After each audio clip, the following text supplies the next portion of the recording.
Bonjour à tous, on se retrouve sur BFM2 en compagnie de Clémence Diboug, reporter BFM TV. Bonjour Clémence. Alors dans une nouvelle vidéo publiée sur X, le Premier ministre israélien hier a déclaré qu'une nouvelle offensive sur Gaza allait être déployée, une offensive intensifiée, mais aussi une extension des opérations militaires qui prévoit la conquête de la bande de Gaza, je cite, et le contrôle des territoires. Qu'est-ce que cela implique dans le conflit actuel ? Ça veut dire qu'il va y avoir encore plus de soldats. Il y a 10 000 réservistes qui ont été appelés ces jours précédents. Il va y avoir encore plus de soldats à rentrer dans la bande de Gaza, encore plus de contrôle, c'est-à-dire qu'on sait déjà que la bande de Gaza elle avait été coupée en deux par les soldats israéliens. Donc il va y avoir encore plus de cloisonnement et de contrôle. Et de plus en plus, la population de Gaza va être invité, c'est le mot qui me vient à l'esprit, mais qui va être à qui on va fortement proposer de partir parce que ça va être invivable, parce qu'il va y avoir de plus en plus une présence israélienne de l'armée et surtout ce qui ressemble à être en tout cas une volonté de pérenniser cette présence de soldats. Oui, alors on parlait des départs, tu l'as dit. Le plan prévoit aussi des départs volontaires. En fait, là, Benjamin Netanyahou reprend l'idée de Donald Trump qui avait fait un tollé, on peut le dire comme ça, sur les départs volontaires de la population de Gaza. Alors pourquoi est-ce qu'il relance cette idée ? Parce qu'il est complètement d'accord avec cette idée de Donald Trump qui avait parlé de Riviera de Gaza, qu'il fallait construire des grands immeubles près de la plage. Ça avait fait un tollé international. Ça avait choqué énormément de monde parce qu'évidemment, ce sont des propos choquants d'une population de quasiment 2 millions de personnes qui habitent là. Et ce plan-là, eh bien, il rencontre l'adhésion de toute une partie de l'extrême droite, de l'échiquier de l'extrême droite israélienne. Bezalel Smotrich a encore dit aujourd'hui, ministre d'extrême droite, ministre des Finances, eh bien, que tout allait être détruit à Gaza et que la population n'aurait pas d'autre choix à terme que de partir. La question subsidiaire, quand bien même ils partiraient, ces Gazaouis, ils iraient où ? Parce qu'en fait, la seule frontière terrestre qui n'est pas avec Israël, c'est par le passage de Rafah et c'est donc l'Égypte. Ouais. Or, l'Égypte a dit que non, elle n'accueillerait pas les réfugiés gazaouis. Donc on se demande où est-ce que ça peut aller, mais c'est une sorte de jusqu'au boutisme que beaucoup d'Israéliens reprochent à Benjamin Netanyahou. Donc le Hamas a réagi et il estime que les négociations pour une trêve à Gaza n'ont plus d'intérêt à ce stade. Et le Hamas appelle la communauté internationale à faire pression sur Israël. Est-ce que la communauté internationale peut effectivement faire pression, comme le demande le Hamas ? Pour l'instant, elle crie son indignation. L'ONU s'est dit alarmée, l'Union européenne s'est dit préoccupée, la Chine dit s'opposer à ce plan israélien. Elle peut surtout faire pression à court terme en fait, sur l'envoi d'aide humanitaire. Je regardais dans la dépêche, on est à plusieurs semaines, un blocus hermétique complètement depuis le 2 mars. Donc ça fait quasiment 2 mois qu'il n'y a plus d'aide humanitaire qui rentre. Moi, j'ai pu joindre tout à l'heure un médecin dans la bande de Gaza avec qui on parle régulièrement. Il nous avait parlé d'amélioration justement quand il y avait eu un petit peu d'ouverture humanitaire.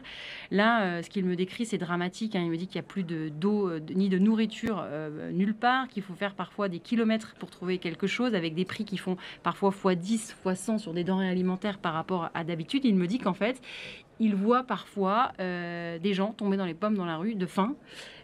Pour décrire un peu cette situation dramatique, c'est là-dessus peut-être que peut jouer la communauté internationale, mais Israël sait qu'il a l'appui de Donald Trump, des États-Unis.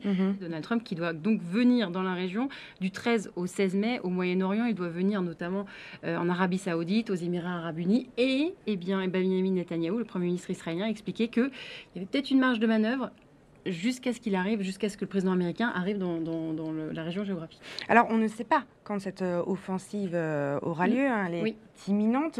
Est-ce qu'on peut supposer qu'Israël fasse marche arrière, justement, par cette pression de la communauté internationale ? C'est vrai que le Qatar vient de déclarer que les négociations étaient encore en cours entre Israël et le Hamas pour, je vous rappelle, il y a encore près de 59 otages israéliens qui sont dans la bande de Gaza, dont beaucoup morts, mais il y en a encore des vivants.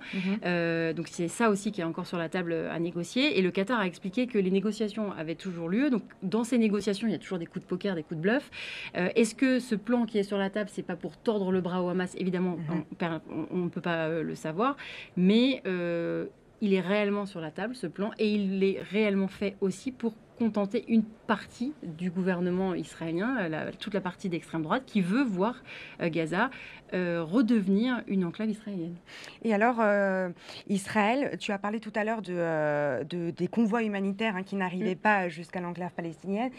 Israël accuse le Hamas de détourner l'aide humanitaire en réalité. Oui, Est-ce qu'on a des informations là-dessus? Il y a eu un point presse qui a été donné encore ce matin, et justement en expliquant que point de presse du gouvernement israélien, je reprends les mots, l'aide humanitaire arrive en quantité suffisante. En tout cas, on ne sait pas comment elle arrive puisqu'elle n'arrive plus depuis 2 mois, mais en tout cas peut-être qu'il voulait dire qu'elle arrivait avant en quantité suffisante, mais que c'était détourné par le Hamas et que donc du coup désormais c'était aussi une des justifications de ce plan militaire israélien, c'était de pouvoir contrôler toute l'aide humanitaire, non pas seulement celle qui passe dans Gaza, mais de contrôler la distribution pour que toutes les familles et toute la population puisse avoir accès, parce que le narratif en ce moment du gouvernement israélien, c'est de dire que les médias internationaux reprennent le narratif du Hamas sans le remettre en question, et que le Hamas finalement détourne cette aide humanitaire et que personne ne le remet en cause parce que personne ne peut voir surtout ce qui se passe dans Gaza. Et pourtant, les différentes ONG qui se trouvent sur place lancent aussi des cris d'alarme par rapport à la nourriture qui manque, l'eau qui manque. Nous recevons également tous les jours des images de la population palestinienne qui crie famine.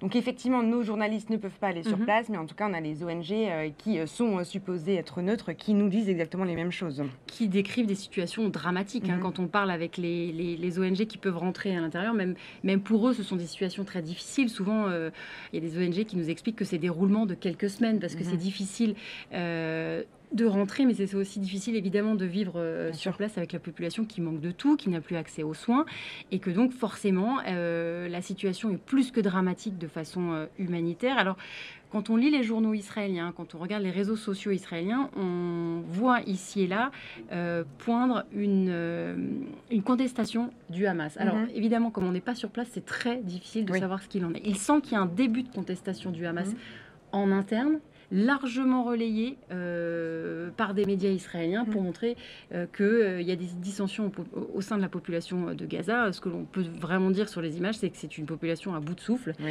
qui souffre depuis 19 mois de guerre et qui n'a plus accès à rien, avec énormément de morts et énormément de ruines. C'est ce qu'on voit en ce moment sur les images. Merci beaucoup Clémence Dibou pour toutes ces précisions. On va continuer à suivre.